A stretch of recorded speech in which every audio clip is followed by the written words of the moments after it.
2008 წლის 27 აგვისტოს თათბირის ჩატარების მერე მამა მოდის ჩემთან, რომ უნდა ამიყვანოს და ცენტრალურ ბაზრის ტერიტორიამდე სანამ ჩამოუხოს უნდა გამოიაროს კოსტავას ქუჩის შუქნიშანი.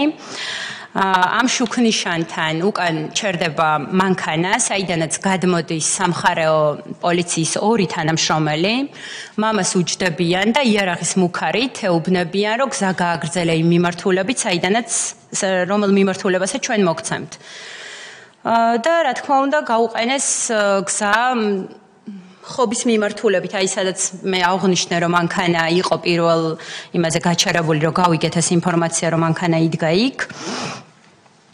და ზუსტად ამ დროს დავრეკე მე, როცა უკვე მამას ესენი მანქანაში ესხდნენ, რა თქმა უნდა, იარაღის მუქარით აიძულეს, რომ ჩემთვის ეთქვათ ისეთი რაღაცა, რითაც მე დამშვიდებოდი და მამას გარკვეული დროით არ მოვიძიებდით, რადგან რაღაც საქმე გამომიჩნდა და ამ საქმეზე მივდივარო, ის 2 საათიანი და 2 საათნახევრიანი პაუზა, რომ მამას ტელეფონი გამორთული იყო, ჩვენთვის საეჭვო არ იყო. მეთქი საქმეზეა, გამორთო ტელეფონი.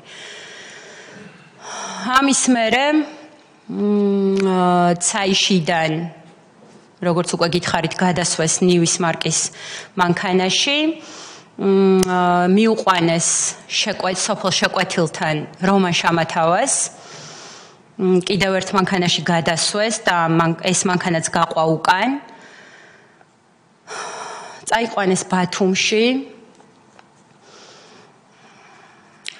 ერთ-ერთი მოწმის ჩვენებიდან მახსოვს ესეთი სიტყვები, რომ როგორც ემდა მამას რომან შამათავა. სადისტი, არა ადამიანი. და აიძულებდა, რომ რაღაცა ეღიარებინა, არ ვიცი რის აღიარებას თხოვდა ალბათ. რაღაცა აბსურდი რომ დაებრალებინათ მამისთვის. მერე მიიყვანეს ბათუმში ნავმისადგომთან, ჩასვეს კატერში, გაიყვანეს დიდ სიღრმეში ზღვაში. და მამა თურმე თხოვდა, რომ არ გადაეგდოთ ზღვაში, რადგან ცურვა არ იცა და კიდე ალბათ იმედი ქონდა, რომ არ მოკლო.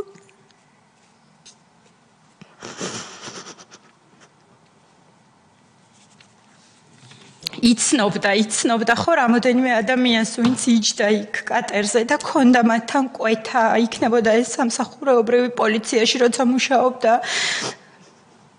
და ალბათ ქონდა იმედი, რომ ისინი რაღაც სიტყვა შეაწევდნენ, რომ აი ვინ იჯდა კატერში, გვარები რო ჩამოთვალოთ, რომან შამათავა, მკვლელი. რომან შამათავა.